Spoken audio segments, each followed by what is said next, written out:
Il était parfait. Puis, le silence. Vous étiez sur un nuage. Les messages incessants le matin. Les compliments, l'intensité, cette connexion que vous pensiez unique. Il vous a dit que vous étiez différente de toutes les autres. Et soudain, sans avertissement, sans explication, le froid, le silence radio, les vues sans réponse. Vous relisez chaque message. Vous analysez chaque mot que vous avez dit. Qu'avez-vous fait de mal? Cette oscillation brutale entre l'adoration absolue et l'absence totale vous rend folle. C'est le chaud et froid. C'est l'obsession qui s'installe.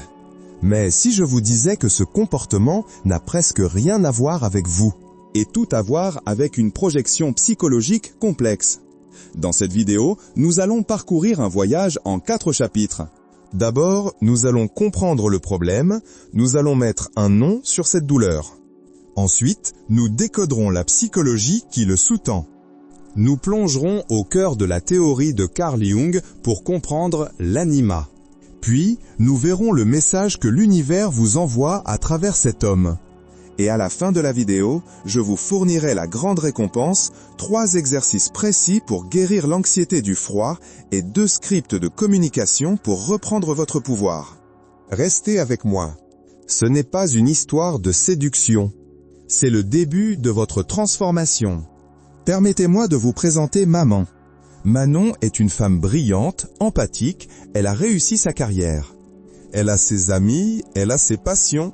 Mais dans sa vie amoureuse, Manon a un schéma récurrent. Elle rencontre un homme. Et au début, c'est toujours magique. Il y a 3 semaines, elle a rencontré Marc. La connexion fut immédiate. Ce n'était pas juste amusant. C'était profond. Il la comprenait. C'est du moins ce qu'il disait. Il lui envoyait des messages dès son réveil. « Bonjour toi. J'espère que tu as bien dormi. » Il l'appelait le soir et il parlait pendant des heures. Il ne parlait pas seulement de la pluie et du beau temps. Il parlait de ses peurs, de ses rêves. Il lui a dit cette phrase si puissante. « Je n'ai jamais rencontré quelqu'un comme toi. C'est comme si je t'avais toujours connu. » Et Manon, qui attendait cela depuis si longtemps, s'est ouverte. Elle s'est autorisée à être vulnérable. La semaine dernière, il l'a emmenée dans ce petit restaurant italien. Il avait mémorisé qu'elle adorait la truffe. Il la regardait par-dessus la table avec une intensité. Une intensité qui lui donnait l'impression d'être la seule femme au monde. C'était le chaud. C'était le feu. Et puis, mardi, le changement n'a pas été brutal. Il a été subtil. Son bonjour habituel est arrivé à 11h. Sans emoji. Manon, habituée à l'attachement anxieux de son passé, a senti une petite pointe. Elle s'est dit « Ne sois pas folle. Il est juste occupé. » Elle a répondu joyeusement. Il a mis 3 heures à répondre « Ok ». Juste « Ok ». Le soir, il n'a pas appelé. Il a dit qu'il était fatigué, qu'il regardait un match. Manon a regardé son téléphone. Elle l'a regardé pendant 1 heure. Le lendemain, silence. Le froid n'est pas une dispute. Le froid est un vide. C'est une absence d'information. Et le cerveau de Manon, comme le vôtre, déteste le vide. Alors, elle a commencé à remplir ce vide avec ses propres peurs. J'ai dit quelque chose de mal. J'ai été trop disponible. J'ai été trop. Moi. L'obsession commence ici.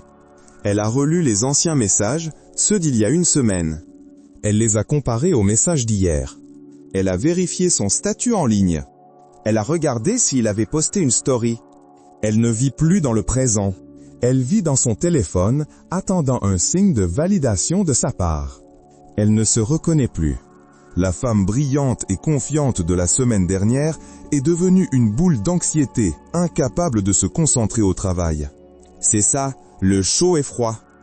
Ce n'est pas une romance. C'est une prise d'otage émotionnelle. L'euphorie de la phase chaude crée une dépendance chimique. Le retrait de la phase froide crée un manque. Vous n'êtes pas amoureuse de lui. Vous êtes devenue dépendante de la validation qu'il vous donnait. Manon pense que le problème vient d'elle. Elle pense qu'elle doit réparer cela. Elle pense qu'elle doit regagner son intérêt. Mais la vérité est que Manon et vous n'avez jamais été en relation avec Marc. Vous étiez en relation avec un fantasme et il était en relation avec le sien. Alors, pourquoi? Pourquoi cet embrasement soudain et pourquoi ce gel polaire? Manon est perdue dans son anxiété. Elle pense que la réponse est dans ses actions, dans ce qu'elle a dit ou n'a pas dit. La réponse n'est pas dans vos actions. Elle est dans sa perception. Nous devons quitter le domaine des conseils amoureux superficiels et nous devons entrer dans le monde profond de la psychologie. Nous devons parler de l'un des plus grands explorateurs de l'esprit humain, Carl Gustav Jung. Jung, un dissident de Freud, croyait que nous n'étions pas seulement le produit de notre passé personnel.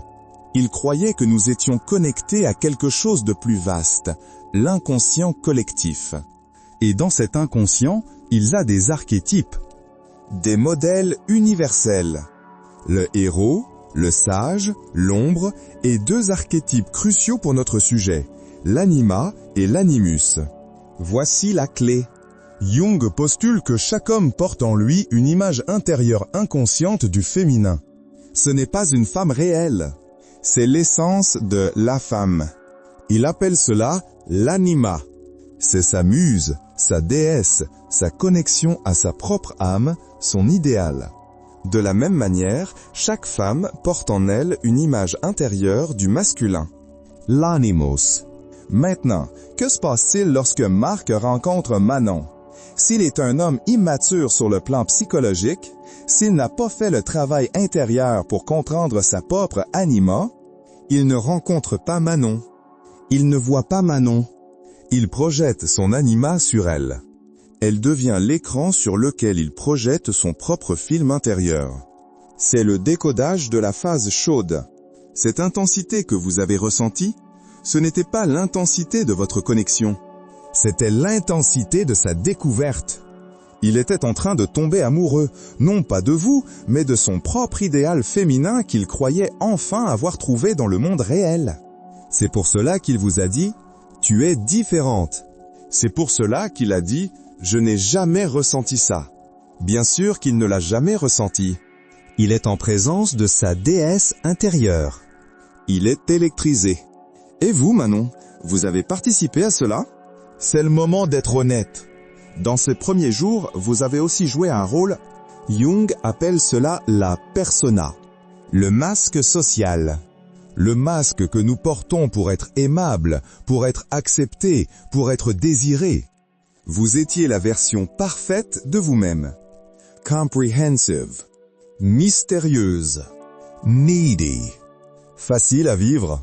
Vous étiez l'écran parfait pour sa projection. Vous avez inconsciemment validé son fantasme et il a validé le vôtre. C'était un échange de persona à anima. Deux fantômes se rencontrant, mais deux personnes réelles restant invisibles. Et puis, la réalité intervient. La projection ne peut jamais tenir. L'illusion, par définition, est fragile. Que s'est-il passé mardi? Peut-être que Manon a eu une mauvaise journée au travail et que son message était moins enjoué. Peut-être qu'elle a posé une question sur « Où va cette relation ?» Peut-être qu'elle a simplement exprimé un besoin humain. Elle a fait quelque chose que son anima, la déesse, ne ferait jamais. Elle est devenue réelle.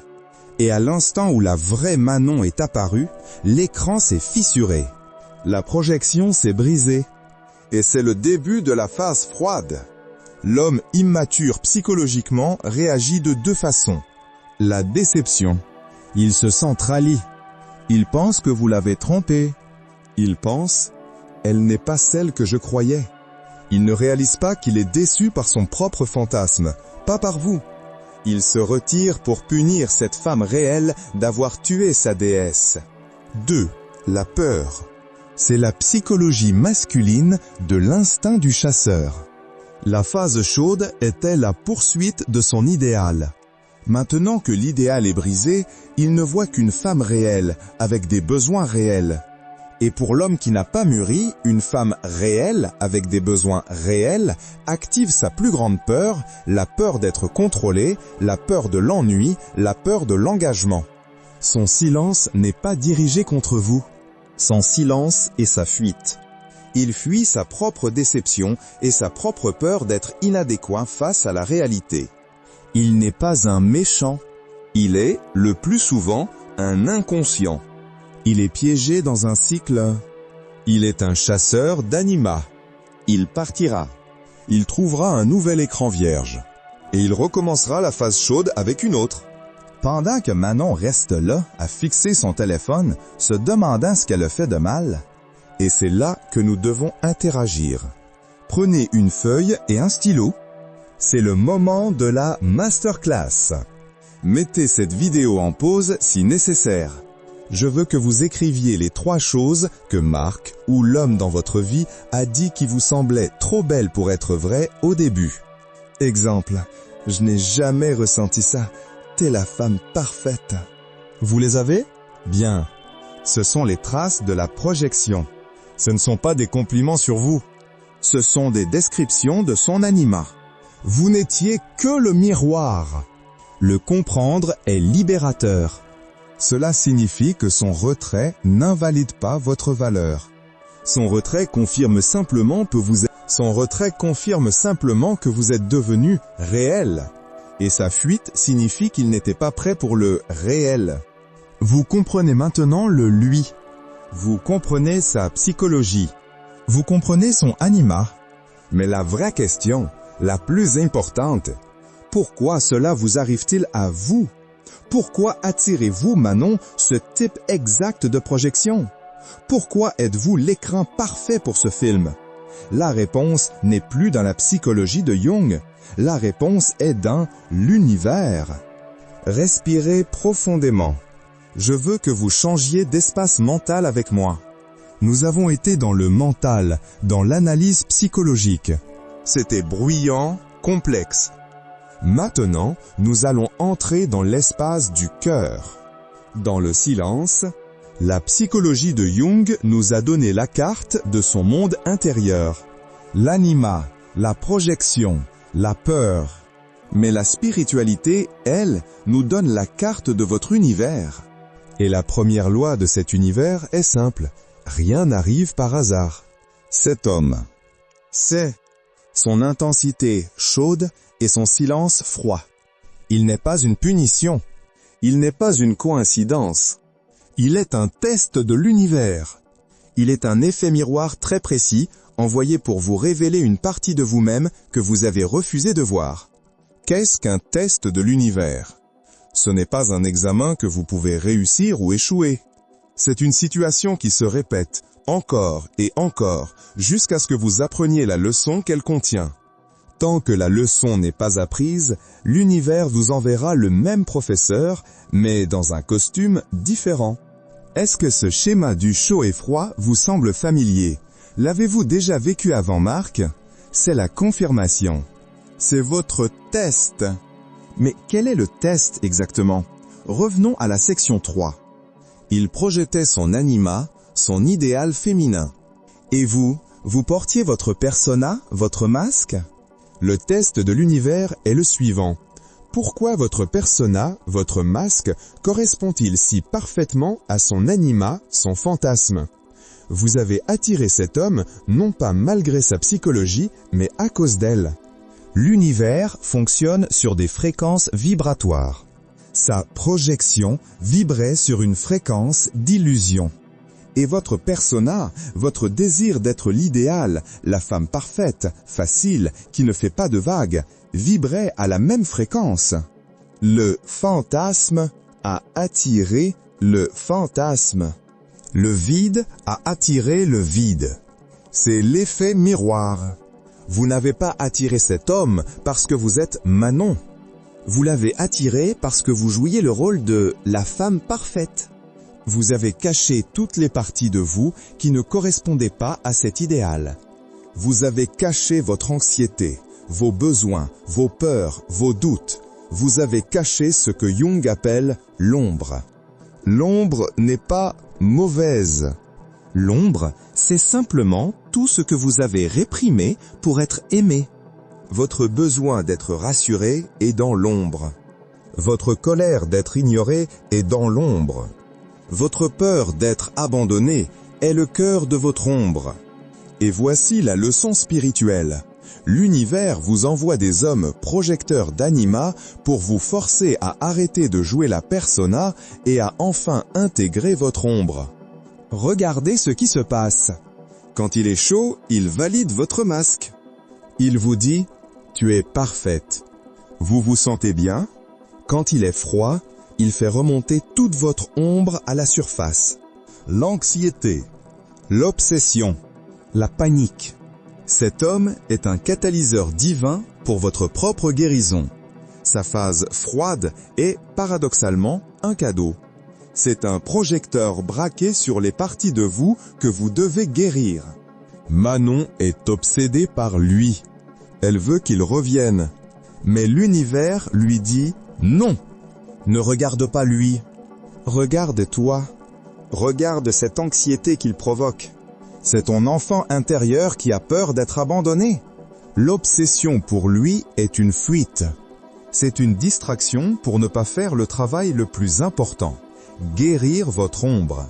Tant que vous n'avez pas appris à vous donner vous-même la validation que vous cherchez de lui, tant que vous n'avez pas appris à rassurer vous-même cet enfant intérieur anxieux, l'univers vous renverra Marc, puis Julien, puis Thomas, encore et encore. Le timing divin n'est pas le moment où vous trouvez le bon. Le timing divin est le moment où vous devenez la bonne pour vous-même. La solution n'est pas de changer de masque pour mieux correspondre à son anima. La solution n'est pas d'apprendre des techniques pour le faire revenir. C'est de l'énergie de manque. La solution est de retirer le masque. Complètement. C'est d'embrasser votre ombre. C'est de changer votre fréquence vibratoire. De passer de la fréquence du « s'il te plaît, aime-moi persona » à la fréquence du « je m'aime pleine puissance ». Comprendre ce message, c'est 80% du chemin. Accepter que cet homme est un miroir, pas votre futur, c'est la libération. Mais les 10% restants, ce sont les 10% qui changent tout. Que devez-vous faire, concrètement? Ce soir, demain. Que faire quand le froid vous brûle? Dans le chapitre 4, je vous donne la feuille de route promise. Nous quittons la théorie. Nous entrons dans l'action. Bienvenue dans le chapitre 4. C'est le plan d'action. C'est le comment. C'est le moment précis où nous transformons la compréhension de l'anima et de l'ombre en pouvoir personnel tangible. La théorie est la lumière qui expose le chemin. L'action, c'est le fait de marcher sur ce chemin. Vous avez deux missions. Mission numéro 1, gérer votre monde intérieur. C'est-à-dire l'anxiété, l'obsession, la douleur causée par le froid. Mission numéro 2, gérer votre monde extérieur. C'est-à-dire comment interagir avec lui s'il revient. Nous devons impérativement faire la mission 1 avant de penser à la mission 2. Mission 1, les 3 exercices de guérison. Je vous donne maintenant la récompense promise. Ce sont vos outils pour les moments de crise. Exercice 1, le journaling de l'ombre. C'est le plus important. L'anxiété que vous ressentez, cette obsession de regarder le téléphone, c'est votre ombre, votre enfant intérieur blessé qui essaie de crier. Si vous ne lui donnez pas une voix saine, elle criera en piratant vos doigts et en lui envoyant des messages que vous regretterez. Alors, prenez un carnet. Maintenant, je ne plaisante pas. Mettez cette vidéo en pause et prenez de quoi écrire. Bien. Divisez la page en 2 colonnes. Colonne de gauche, écrivez « La persona, ce que je veux lui montrer ». Colonne de droite, écrivez « L'ombre, ce que je ressens vraiment ». Maintenant, remplissez. Dans persona, vous écrirez « Je suis cool »,« Je suis occupé ». Dans ombre, vous écrirez la vérité « J'ai peur ». Pourquoi tu ne réponds pas? Je me sens nul. J'ai l'impression d'avoir tout gâché. J'ai mal au ventre. Cet acte simple, donner à votre ombre un espace privé pour s'exprimer, désamorce sa puissance explosive. Vous n'avez plus besoin qu'il vous voie, car vous, vous êtes vu. Exercice 2. La régulation du système nerveux. Le froid active votre attachement anxieux. Ce n'est pas seulement dans votre tête, c'est physique. Votre cœur s'emballe, votre estomac se noue. C'est du cortisol. Vous ne pouvez pas penser votre sortie de la panique. Vous devez respirer pour en sortir. La prochaine fois que vous avez l'impulsion de vérifier son en ligne, Stop. posez le téléphone. Mettez une main sur votre cœur et l'autre sur votre ventre. Inspirez par le nez en comptant jusqu'à 4. Bloquez votre souffle en comptant jusqu'à 4.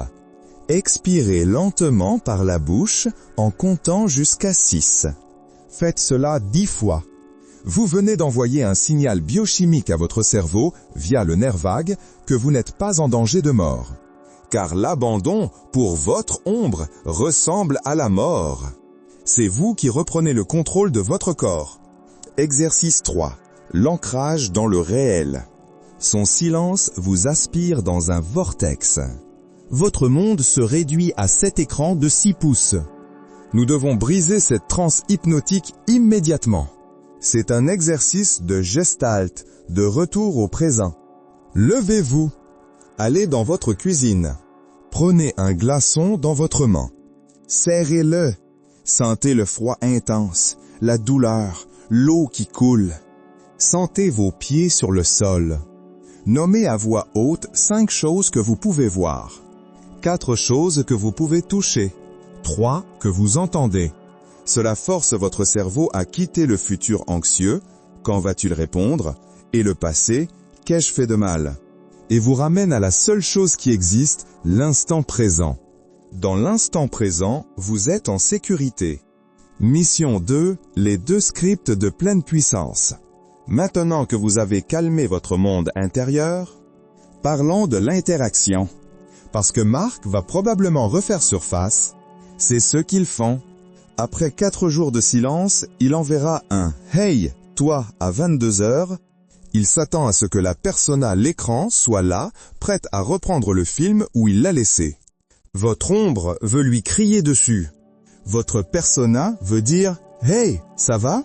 Vous ne ferez ni l'un ni l'autre. Vous n'êtes plus l'écran. Voici vos scripts. Ils ne sont pas agressifs. Ils sont clairs. La clarté est votre nouvelle fréquence vibratoire. Le miroir de clarté s'il revient après le silence. Il envoie « Hey, toi, ça fait un moment ». Vous n'ignorez pas, vous ne l'agressez pas, vous attendez quelques heures, vous n'êtes plus en attente. Et vous répondez « C'est vrai, j'ai remarqué que t'avais pris tes distances juste après notre super dîner. Tout va bien de ton côté ? Analysons cela. J'ai remarqué, vous posez un fait, vous êtes l'observatrice, pas la victime. Après notre super dîner, vous montrez l'incohérence entre le chaud et le froid. Tout va bien ? C'est calme, adulte, et cela lui renvoie la responsabilité de son silence. Vous n'êtes plus l'anxieuse qui demande « Pourquoi tu m'as fait ça ?» Vous êtes la femme qui demande « Qu'est-ce qui se passe pour toi ?» Script 2. La limite anti-projection, s'il recommence la phase chaude. Disons qu'il s'excuse. Vous vous revoyez et il recommence la projection de l'anima. Il vous dit « Tu es si parfaite. Tu es incroyable. Tu n'es pas comme les autres. » L'ancienne vous aurait fondu. La nouvelle vous reconnaît l'odeur du fantasme. Vous savez que la chute suivra cette montée. Vous souriez. Vous le regardez dans les yeux. Et vous dites calmement « J'apprécie vraiment le compliment. Mais parfaite est une pression que je refuse de porter. J'aime mieux que tu apprennes à connaître la vraie moi, avec mes bons et mes mauvais jours. » Vous venez de briser l'écran. Vous avez retiré votre propre masque. L'homme immature, le chasseur d'anima, détestera ça. Il fuira. Laissez-le partir. Il vous a rendu service. Mais l'homme mature, l'homme prêt pour une femme réelle, sera instantanément intrigué. Il verra votre pleine puissance. Ces outils ne sont pas des tactiques. Ce sont des outils de libération. Vous ne jouez plus le jeu de l'anima. Vous établissez les règles de votre réalité. Nous arrivons à la fin de notre voyage. Mais c'est le début du vôtre. Regardez le chemin que vous venez de parcourir. Vous êtes arrivé ici, peut-être comme Manon, avec une douleur, L'obsession d'un silence. le froid qui brûle. C'était notre premier chapitre. Ensuite, nous avons voyagé dans le pourquoi psychologique. Vous avez compris que vous n'étiez pas le problème. Vous étiez l'écran pour sa projection d'anima. Puis, le guide spirituel vous a montré le miroir de l'univers. Ce n'était pas un hasard, c'était un test pour vous forcer à intégrer votre propre ombre. Et enfin, nous avons transformé cette sagesse en action. Vous avez maintenant les scripts et les outils. Vous n'êtes plus Manon qui attend. Vous n'êtes plus le réceptacle passif du fantasme de quelqu'un d'autre. Le froid n'a plus de pouvoir sur vous, car vous n'essayez plus de regagner sa chaleur. Vous avez appris à générer votre propre chaleur intérieure. Vous avez appris à retirer le masque, la persona. Vous êtes devenu la femme réelle. L'homme qui cherche une déesse de fantasme fuira. Mais l'homme qui cherche une partenaire de pleine puissance sera enfin capable de vous voir. C'est la transformation. Si ce voyage a résonné en vous, si vous sentez que ce n'est que le début, c'est la mission de cette chaîne. Transformer la douleur amoureuse en sagesse profonde et en pouvoir personnel. Si vous êtes prête à continuer ce travail, à déconstruire chaque schéma, alors abonnez-vous. Rejoignez cette communauté de femmes qui ont décidé d'arrêter d'être des illusions et de devenir des forces de la nature. Merci de m'avoir écouté et bienvenue dans votre nouvelle réalité.